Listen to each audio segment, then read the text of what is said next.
You found us. I'm so glad you did, but I am sorry that you had to. Who are we? I'll tell you what we're not. We're not old, we're not boring, and we're not giving up.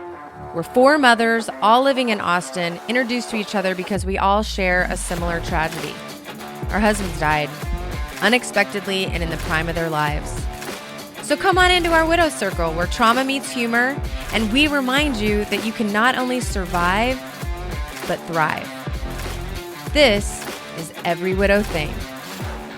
Welcome to Every Widow Thing. My name is Whitney. I am going to go into my story of how Hunter died. I want to start with the day before. It was September 30th. We had just moved to Austin in July. My cousin and her family lived here. My mom had moved in with us. They were coming from Denver, and she was going to live with us for a year just to get acclimated to Austin and figure out where she wanted to go. So we move here in July. My mom moves in with us.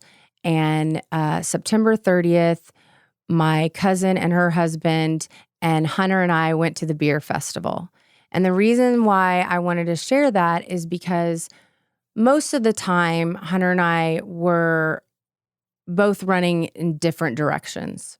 He was dealing with the work stuff. I was dealing with the kid stuff. And so we would have a moment in the morning by the coffee machine, a hug and a kiss and say, have a great day or whatever. And then we would split and do our stuff and then come back together at night for a quick kiss. My husband had sleep apnea. Anybody who has ever been around someone with sleep apnea, you know that sleeping with them is excruciating because of the snoring.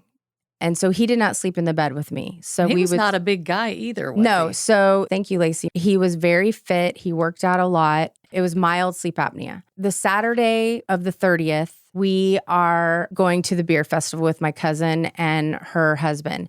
And it was a treat because we didn't do a lot like that. We had only been on one date night since we moved to Austin because there was just a lot going on. So we spent the whole day together. And what's crazy is that whole day, we were holding hands, we were kissing, we were saying, I love you, to the point where like my cousin was like, what is up with you guys? This is getting weird because we were sitting down eating lunch and we were holding hands while we were eating lunch.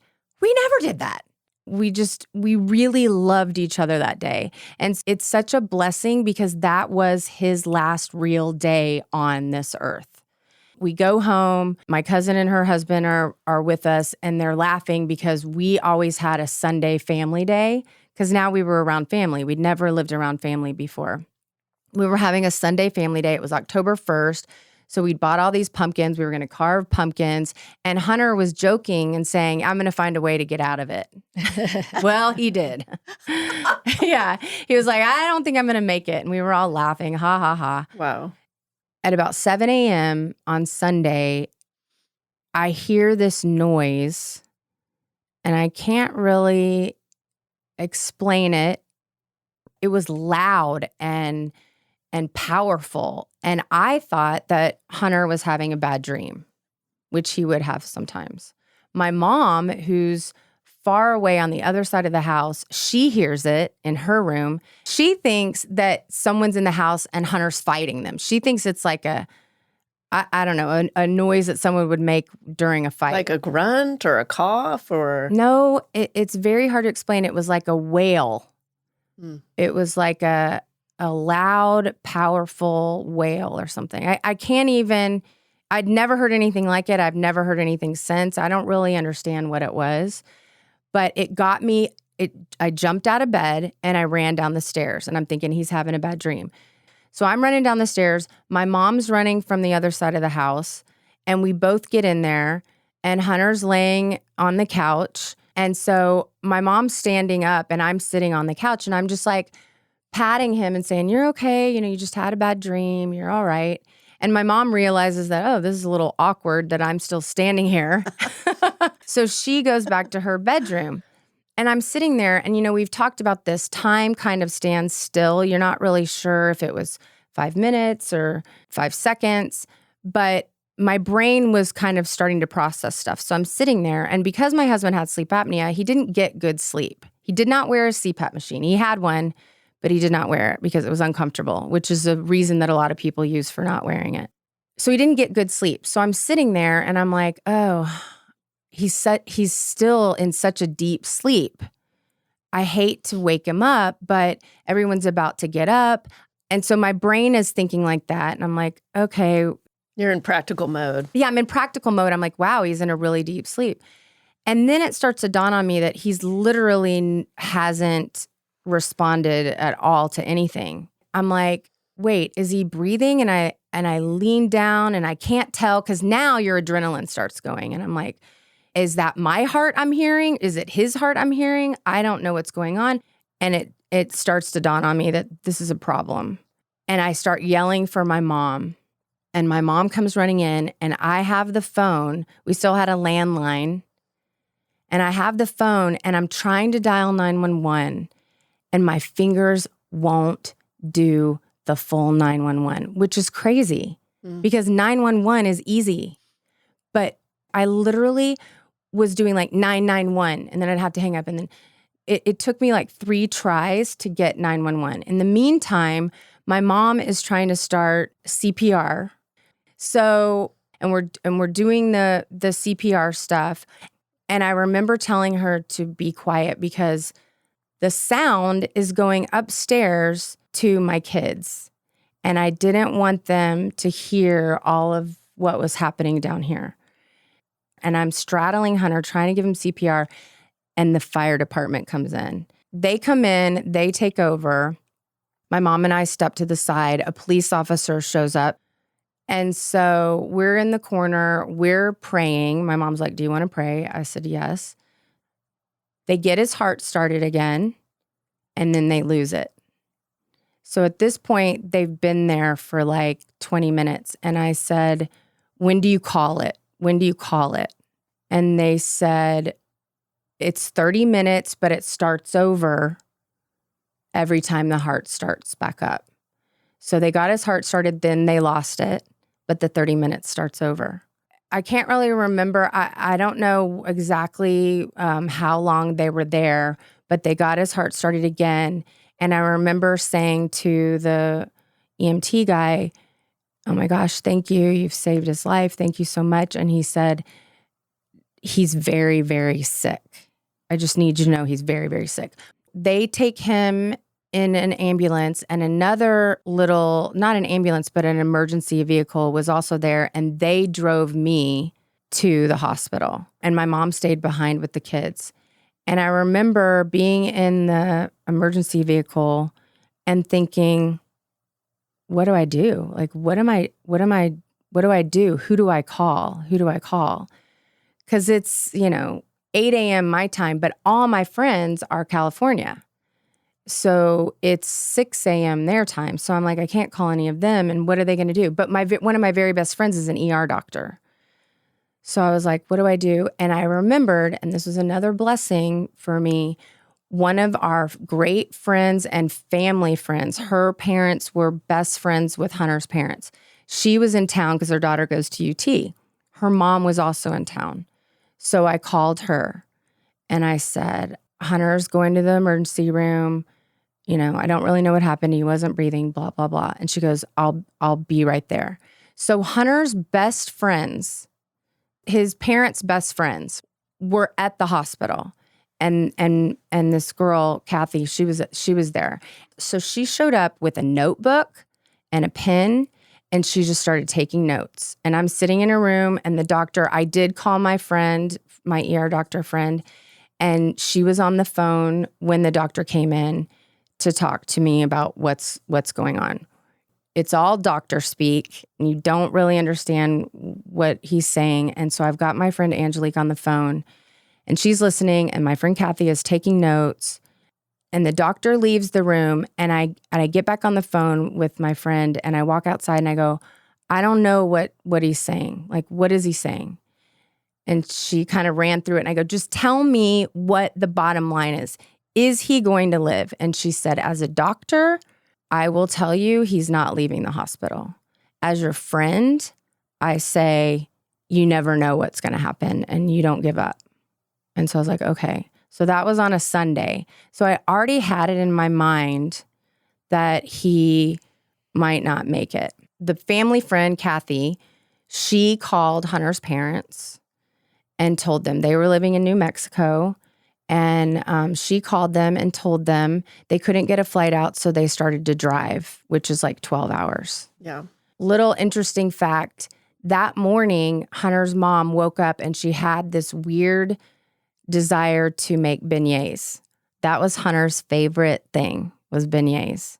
And she had this weird feeling to make beignets. So she had just finished making beignets when they got the phone call and they left. And I don't remember where Hunter's brother was. I think he was in LA and he's flying in. Hunter had a very core group of friends since high school and middle school, and he grew up in College Station. So there was this small band of brothers who drove in that day and stayed with me in the hospital the whole week. So He was in the hospital for a week. So what happened was, yes, he went into the hospital on the 1st.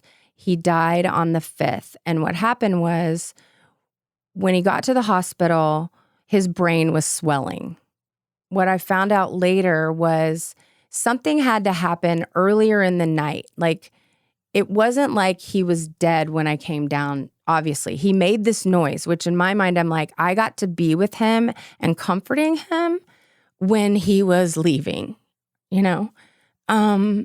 But his brain had been damaged somehow during the night, didn't get enough oxygen. So it was already swelling. So what they do is they take your body down to like a hypothermia type stage. Is that what they did with Oliver? Yes. He was already in a coma, but came out for maybe a split second. But Yes. they do that to save the brain for sure. Exactly. So they do that because they hope that they can stop the brain damage and then save the brain. On Sunday, they're trying to get him stable. He went into cardiac. He went into cardiac arrest on Sunday again in the hospital. Now, none of this is really registering with me. Like, he's literally died 3 times now, and they brought him back, right? But that's not registering with me.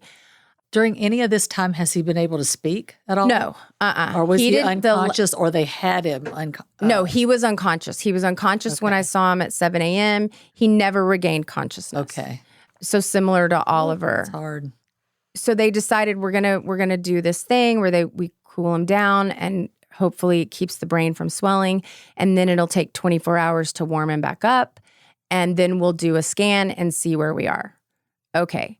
So I go home on Sunday night because I the kids have just started school and stuff, and I didn't want to not be there. So I go home and I just said, Dad's in the hospital. And little kids, I mean, they're just thinking he's sitting up in a hospital bed and talking. Like they don't know what it means, They right? didn't ask why. I mean, No, they heard a little bit of us that morning, but I have never talked to them about what they actually thought was going on. I know that they heard us counting, and one kid tried to come downstairs, and I said, get back upstairs. But I think once he was in the hospital, they thought, oh, he's going to be fine. That's what a hospital does, right? They got him in and they're going to fix him. So I go home. They're like, where's Dad? They think he's just going to come. And I go, Dad is in the hospital. I remember they were out on the trampoline. So I had to walk out to the trampoline, and they're having fun. The boys are out there. I don't remember where Sydney was. And I said, Dad's still in the hospital. And my youngest said, but he's going to be okay, right? And I said, I don't know. I don't know. They're doing the best they can, but I don't really know. And I turned and I started walking back, and I looked back at them, and they were jumping again and laughing. And I was like, isn't that a gift? They live in the moment to moment. So they heard that and they processed a little, and then they go back to laughing and having fun. And I was so glad because I didn't want them to be sad. I mean, but they're going to be sad. So the next morning I go back to the hospital, and they're starting to warm him back up, I guess. It's a little fuzzy here. But by this point, Hunter's parents are there. His brother is there. He's got his longtime friend group that is there. My youngest sister, who didn't live in town, she's there.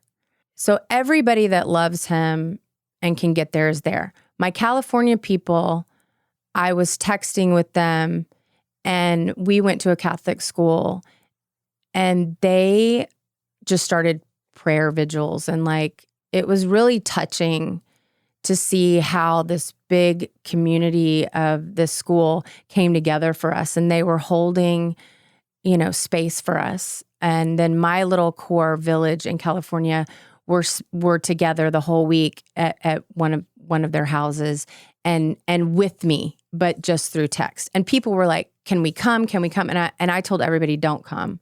Like, I couldn't deal with anything else, right? I was just like, "Don't come."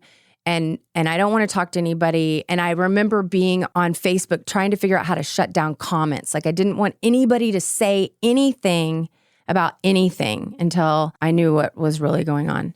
So they're starting to warm him up, and there are people in the room, and he's squeezing people's hands. Like, my sister was like, "Squeeze my hand," and he would squeeze her hand. And so you're thinking, oh my gosh, maybe this is going to be okay.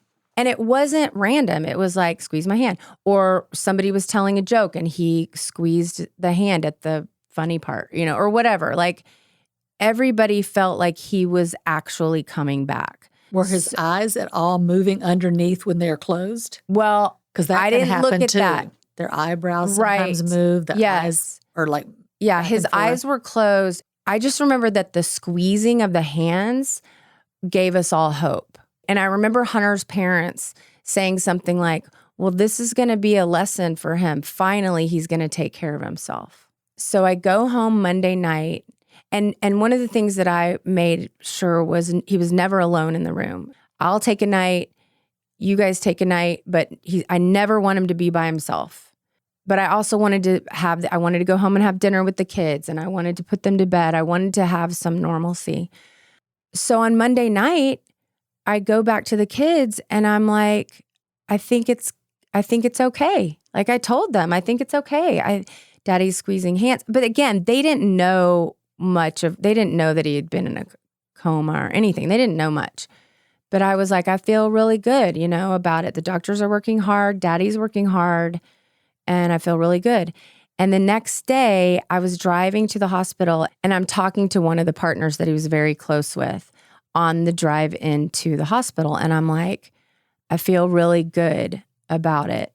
He was squeezing hands, and I don't know how long it's going to take or what he's going to be like, but I think I feel really good. And then I go in to the hospital, and we're standing around his bed, and a doctor comes in and says, "We're going to go check for," they went and did a scan or something. I don't know what kind, but to check for brain activity. They bring him back up, and a doctor just comes in, and Hunter's parents still are so angry about this. I guess the doctor was just very matter of fact. Like, there's no brain activity. He's brain dead. He's not coming out of this or something. I don't really remember that part. So how does a brain dead person like squeeze the hands and once he was command? Fully right. So that was in the beginning, I think, and I never really asked anybody about this, but in my own head, what I think is that when the brain was frozen, the damage wasn't as profound or something. I don't really know. Or maybe he didn't squeeze hands the way that people thought, or maybe, and I got mad because it became like a party trick. Like, everyone was coming in trying to get him to squeeze their hands. And I was like, enough, he's not doing tricks. And then I never asked him to squeeze my hand. And I regret that now, because I was like, why didn't he squeeze my hand? So I don't really know exactly what the deal was. In my mind, I'm like, his brain was on the way to dying, but there was still some of it enough left to give a little bit of response to people. I don't really know. I look at it as a blessing, because for me, it was comforting to know he knew we were there. And I already felt that. I feel like even if he wasn't in his body, his soul was hanging around and he knew we were there. But to have him squeezing just comforted people, Yeah. But it also threw me for a loop, because I thought he was going to go home. And then you find out he's brain dead. And his parents. Well, what are the kids asking. I mean, Okay, she's been in the so- hospital now. Okay, good question. So when I went home on Sunday night, I asked the kids, do you want to come up and see him? And they all said no. And I said, that's totally fine. That is completely your call. And your dad, you don't need to come up. Your dad knows you love him and you don't need to come up. But I said, but if things take a turn, I'll let you know, or something like that. So on Tuesday, when I go back up and I know he's brain dead, the first thing, like, I guess what happened was the doctor says he's brain dead. And then I say, he's a donor. He's an organ donor. So what do we do next? So that prolonged his life, because when you're brain dead, he's on a ventilator.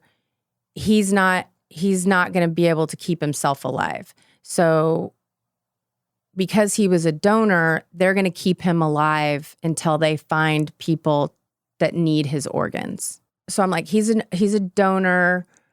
What happens next? And I just kind of went into, I didn't even really register. I just went into, okay, well, he's a donor. So now what do we do? Let's get that going. I was just on like task mode or whatever.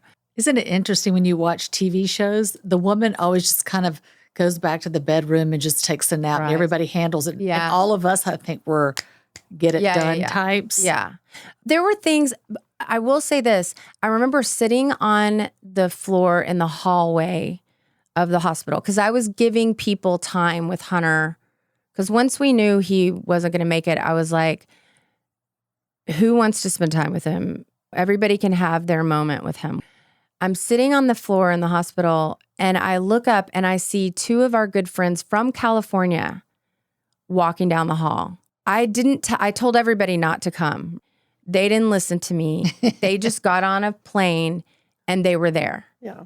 And I remember feeling so grateful for somebody from California, because all the people that were there, they had not been living our lives for the last 15 years together. His parents would see us, but nobody knew our normal life. And so now there were some people in the room that had been with us every day, all the time, going out together, making meals together. And I didn't know that it would, but it brought me so much comfort to have them. And when the organ donor thing started, so the organ donor people come and you have to say what you're willing to donate and like what you're willing to do. And I was like, I cannot deal with all of this. I can't process this. I just want to sit with Hunter. And so out of the room. And let me be so with my friends, Sharon and Ken from California, they handled all of that. And the only thing that I said, they had to come to me one time because I guess if you're going to donate your tissue or something, they were going to have to take him someplace else. And I was like, he's not fucking leaving. So you can take whatever you need from him as long as he stays here with me. And so that was Tuesday. Hunter's brother and I had to go pick up all the kids from school and tell them that he wasn't going to make it. And I just remember being in the car. Heath was driving, Hunter's brother was driving. And I was texting with my little California village and saying, this is the hardest thing that I'm ever going to have to do because I'm about to change their entire life with what I'm about to do, what I'm about to tell them. And it has to be done, obviously. But it was like this moment, and it reminded me because Hunter was very into like quantum physics and stuff. And I was always like, blah, blah, blah. Yeah, me I don't too. understand. Yeah. He was always like, let me tell you about the double slit theory. And I was like, I don't care. But one of the conversations that we had recently was about if you don't know it's happening, then it's not really happening. I can't really remember what it was, but it was like this whole thing of like, it doesn't really happen until you know it's happened. And I remember thinking in my head, and I was kind of talking to Hunter about it, I was like, oh, now I get it, because it hasn't happened for them until I tell them that it's happened. And we picked up the boys from school, and then we went and picked up Sydney, and we're driving back to the hospital, and one of the kids says, where are we going? And I said, we're going to go see your dad. And I met Sydney's eyes in the rearview mirror because she remembered that I said, if things take a turn, I'll let you know. And I could just see right then she knew. She's the oldest. Yeah, so she's the oldest. She knew what was going on. So she knew. And there was a big discussion in the hospital about how I was going to do it. Do I tell them somewhere else and then give them the opportunity? Do I take them into the room with Hunter and then tell them? And I decided that I was going to tell them in the room with Hunter.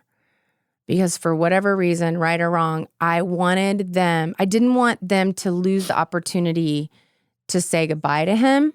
But at the same time, they have to see him. And he looked great, by the way.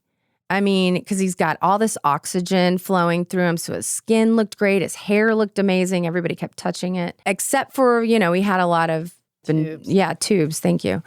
The decision I made was I'll tell them in the room. And so we go in, everyone else was in the chapel, and Heath and I went in with the 3 kids. And Hunter's laying there, and I just said, I don't really remember what I said, but it was just like, your dad's not going to make it. And I just wanted you to be here, to see him or say something if you wanted to, but you don't have to stay. And it's totally your call. My daughter hugged Heath, and I think maybe Hunter's mom was in there too, because I remember there was an adult for each kid to hug. And so we hugged on them, and then my oldest and my youngest made the choice to leave. But my middle child chose to stay. And we all left the room, and I could hear his little voice talking to Hunter and just saying, I'm going to keep playing soccer because they had that in common. And I'm going to do good in school, and you're going to be proud of me. And it was just so sweet. And I was grateful that he had that chance because your children didn't have the chance. Not that, and still to this day, I'm not sure if I fucked them up by having them do that or not.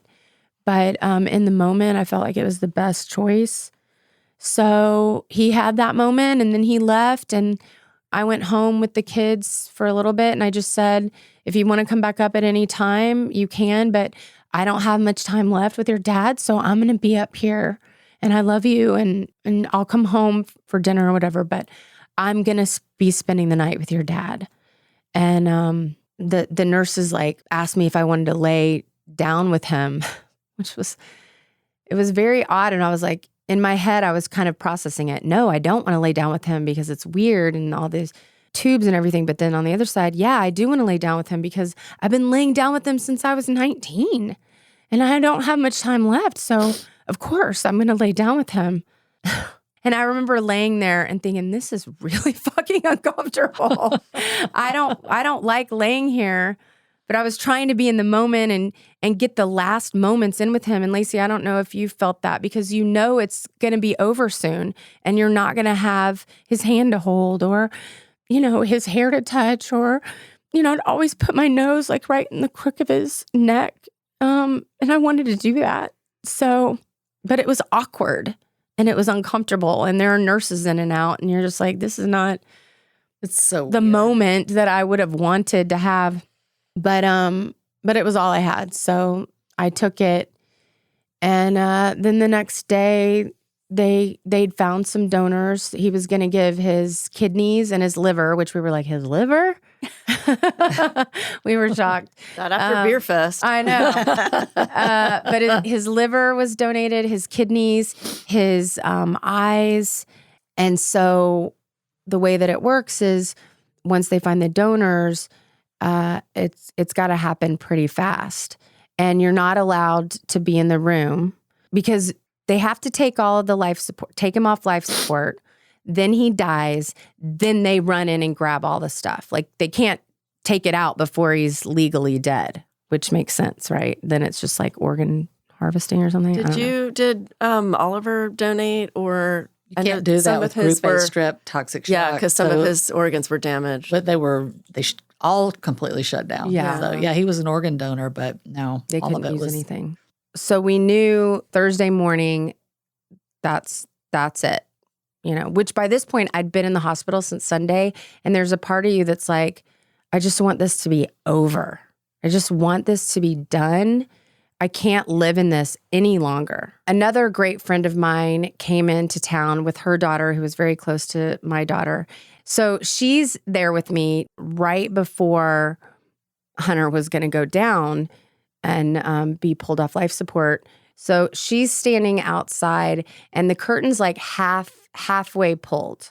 And I'm standing up at Hunter's face and I'm just like saying goodbye. And it's very emotional. And I'm crying and I'm telling him how much I love him and how we're going to be okay and all of the things. And I look up and there is my friend, Melissa. She's just staring like she's watching a Lifetime movie. And we catch eyes and she's like, we have laughed about it forever since then because it was like this moment. She couldn't look away, and yet she knew she needed to look away. So that happens. They take him downstairs. You could make the choice to stand outside of like the operating room, but you're not in there with him. And I was like, I don't want to stand outside. I don't need to be there. His soul is with me.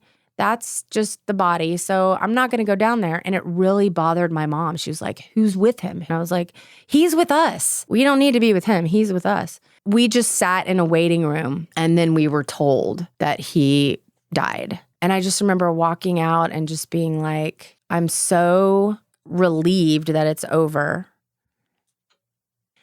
And what I didn't know was that that day that Hunter was dying and he was giving his organs, the school in California my friends had set up a prayer service. The entire church was filled with people and they're all praying for us. And it was at the exact time that Hunter was dying. And nobody knew that. So it's like, I imagine my mom was so worried about Hunter being by himself. And all I could think was he had so many people, like in that moment, he was not alone. He was being lifted up and my family was being lifted up. And it was like the worst possible moment in my life. And yet the most amazing, beautiful moment in my life, if that makes sense. Yeah. Because the amount of love and support on a whole nother level, not even earthly, I didn't feel like. And then the amount of love and support that you feel in the weeks after, how people show up in ways that you never even imagined. So even though it was the worst possible day, when I think about it, I'm just overcome with like gratitude for being the recipient of all this love and care and support. So yeah. So then we went home and everybody got wasted. Amen. We got really drunk. Sure. The sense of like, just, you had to just be completely exhausted and just kind of a sense of relief. Yeah, it's almost, and I don't know if you guys got to this point, but it's like I had no more feeling left. Like I had cried, I had worried, I had loved, and it was just like now I was just exhausted and almost delirious. Yeah. I was delirious. Yeah. So, but we did we went home and raised a glass and multiple glasses with all the people that were still in town, and he was cremated, which is a whole nother thing, a weird mental thing. When I look back on that week, and there's a lot of stuff that I'm not even sharing, but I look back at it and I see my strength. There was a lot of humor, dark humor. I see the support and the love and the community that I have and the friends that we made and the family that I have, my own family and Hunter's family. We just all experienced this horrible, amazing week together. Yeah, I was glad when I just walked out of there and I was like, I'm never fucking coming back here again.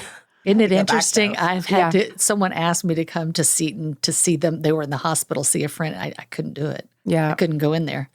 I thought, why am I not put my big girl panties on and go in the hospital? But there was a visceral feeling that I thought I'm going to be panicked. But yeah, it's painful. It's horrific. You were probably the most positive about it because I remember being like, who's this Whitney girl?